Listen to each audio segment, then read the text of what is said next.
Eh bien, très chers amis, bonsoir. C'est un plaisir pour moi de vous retrouver pour le selfie du soir. Il est vrai que cela fait bien longtemps que nous ne nous sommes pas revus pour une vidéo en direct live, spécialement pour les abonnés du selfie du soir.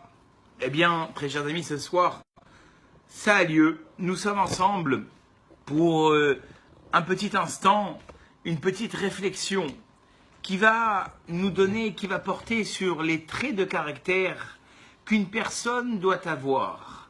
Et cette réflexion, très chers amis, nous allons essayer de la commencer par deux histoires.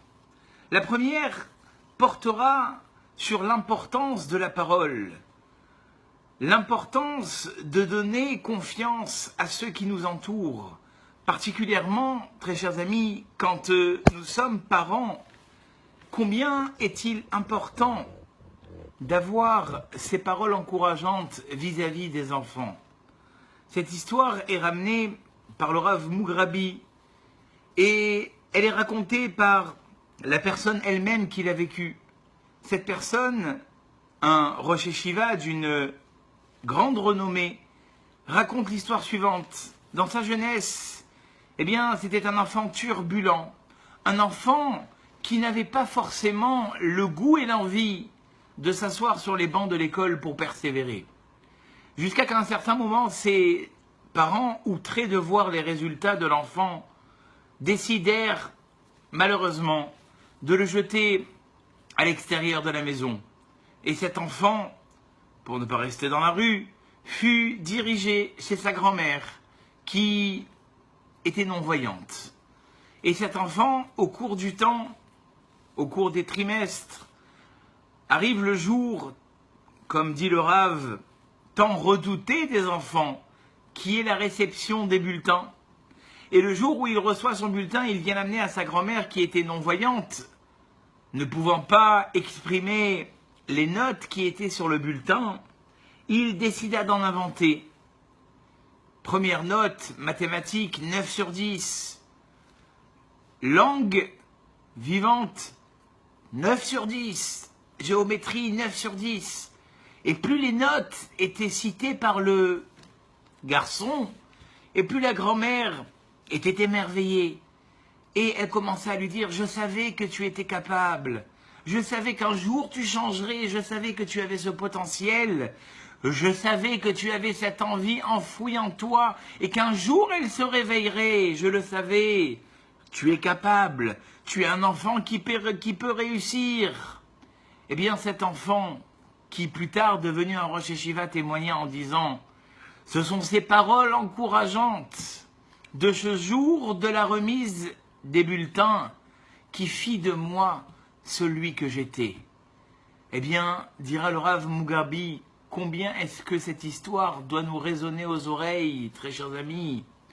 Elle doit nous faire comprendre que quand on dit à un enfant qu'il est capable, quand on dit à un enfant qu'il peut réussir, il réussira. Il sera, quelque part, l'enfant qu'on a envie qu'il soit. Mais si on répète, quelque part, à l'enfant en permanence, tu es incapable, c'est pas possible, et les parents entre parlent et disent aussi, qu'est-ce qu'il va devenir, qu'est-ce qu'on va faire de lui? L'enfant enregistre ces paroles, dira le Rav. Et petit à petit, malheureusement, c'est la dégringolade. Donc nous voyons très bien, très chers amis, de cette histoire, que les paroles que nous pouvons sortir de notre bouche, eh bien, ce sont celles qui vont ou bien élever l'enfant vers le haut, ou chas shalom, le baisser vers le bas. Alors, je vois ici dans les commentaires que on me dit que l'orientation du téléphone est mal réglée. Est-ce qu'elle a été arrangée? Je pense que oui, puisque devant moi, j'ai une bonne image. Donc je pense que le téléphone a été bien réglé. Une autre anecdote, très chers amis, qui est ramenée aussi par le Rav Mugrabi, et qui peut-être peut nous donner une inspiration sur notre façon, finalement, de juger les gens qui nous entourent. Cette histoire, raconte le Rav, se passe à l'époque où les gens étaient alimentés en lait tous les matins par un fermier qui se déplaçait avec des bidons de lait et qui les posait tous les matins devant les portes contre un paiement qui était fait ou tous les jours ou par mois. Et chaque matin, effectivement, il déposait ses barils de lait devant les maisons qu'il avait sollicitées pour être livrées en lait. Et un jour, le fermier reçoit une convocation du tribunal. 2 personnes déléguées du tribunal viennent le voir en lui disant « Tu sais, on a un acte d'accusation contre toi, comme quoi tes clients sont volés par ton intermédiaire. Tu leur fais payer une certaine quantité de lait, mais en fin de compte, dans le baril, le litre n'est pas plein. Tu leur voles de l'argent. » Et le fermier, qui était un homme, tout ce qu'il y a de plus honnête, fut très étonné. Comment moi est-ce que je pourrais me permettre de voler mes clients? Il n'en est pas question. Les représentants du tribunal lui dirent « Il va falloir que tu te présentes. Et le jour de ta présentation, tu seras jugé sur ton vol. » Le fermier, honnête homme, attendu ce jour avec une grande appréhension. Il ne savait même pas qui s'était plaint. Qui aurait pu penser de lui qu'il était un voleur? Le jour de la convocation arriva et il vit ni plus ni moins qui l'avait accusé, le boulanger du village. Comment une personne qu'il côtoyait tous les jours pouvait croire de lui que c'était un voleur? Comment est-ce que c'était possible? Et le jugement commença et le juge prit la parole en disant « Monsieur le laitier, le boulanger ici présent vous accuse de prétendre vendre des barils de lait d'1 litre, mais en fin de compte, il y a beaucoup moins qu'1 litre. On trouve très souvent les barils manquants.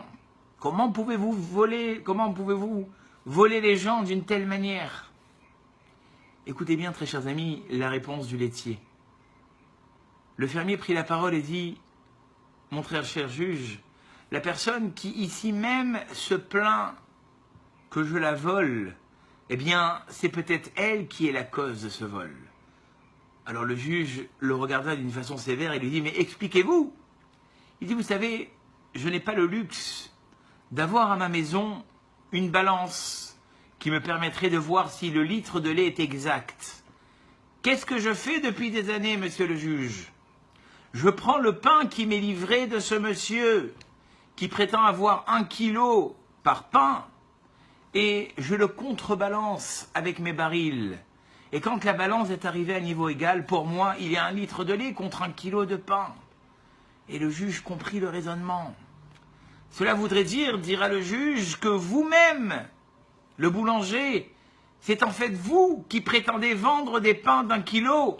Or en fait, vos pains, en font beaucoup moins, donc c'est vous le voleur.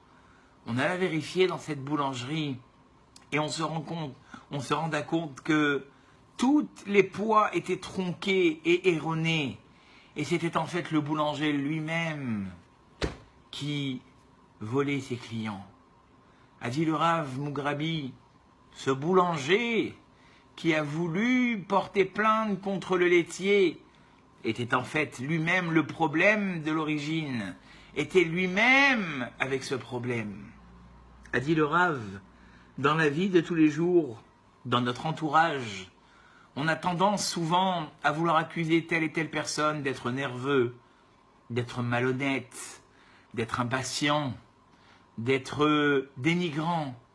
Est-ce que nous-mêmes, on est à 100% dans ce domaine-là? Et donc, a dit le Rav, quand on se permet de faire une réflexion, on doit être capable nous-mêmes d'être à 100% dans ce domaine. Si nous-mêmes, on n'est pas capable d'être à 100% dans ce domaine, n'essayons même pas de reprocher à l'autre de ne pas être à 100%. Parce que toi-même, tu dois être l'image de tes reproches. Et donc forcément, comme je l'ai dit encore ce Shabbat dans ma synagogue, cela nous diminue les remontrances. Parce que quand on se rend compte que finalement nous-mêmes, on est faible dans ce domaine, on n'ose plus reprocher à l'autre des remontrances dans ce domaine. Et ça doit nous faire réfléchir. C'est pas pour rien que la Gemara dira, très chers amis, qu'un homme, avant de parler, il doit être capable de retourner sa langue 7 fois. Pourquoi 7 fois? Parce que peut-être que la personne qui est en face, ton discours n'est pas adapté. Peut-être que la personne qui est en face est finalement mieux que toi. Peut-être que parce que la personne qui est en face est dans une situation qui ne lui permet pas d'être correcte. Toutes ces choses-là doivent te faire réfléchir pour peut-être te rendre compte que finalement, ton reproche n'a pas lieu d'être. Voilà, très chers amis, cette petite pause, ce petit selfie vitamine qui est en général est en vidéo individuelle. Ce soir, il est en direct pour peut-être réanimer un petit peu les directs qui sont en général faits sur le selfie. Vous savez que dès que j'ai la possibilité, lors de mes conférences, de vous faire des directs, je le fais. Donc je vous dis à très très bientôt, ou pour un selfie, ou pour un direct, en espérant vous voir tous et toutes toujours plus nombreux. On a eu le mérite, il y a de ça une semaine, jour pour jour, d'interroger notre ami Monsieur Vessid, rescapé de la Shoah durant 3 heures. Vous étiez très nombreux à lui témoigner vos messages de soutien et de bénédiction. Cela lui a été transmis. Je vous encourage à continuer à nous suivre pour écouter toujours un petit peu plus de Torah et que cela vous apporte toutes les bénédictions que vous méritez. Je vous dis à très très bientôt pour un nouveau selfie.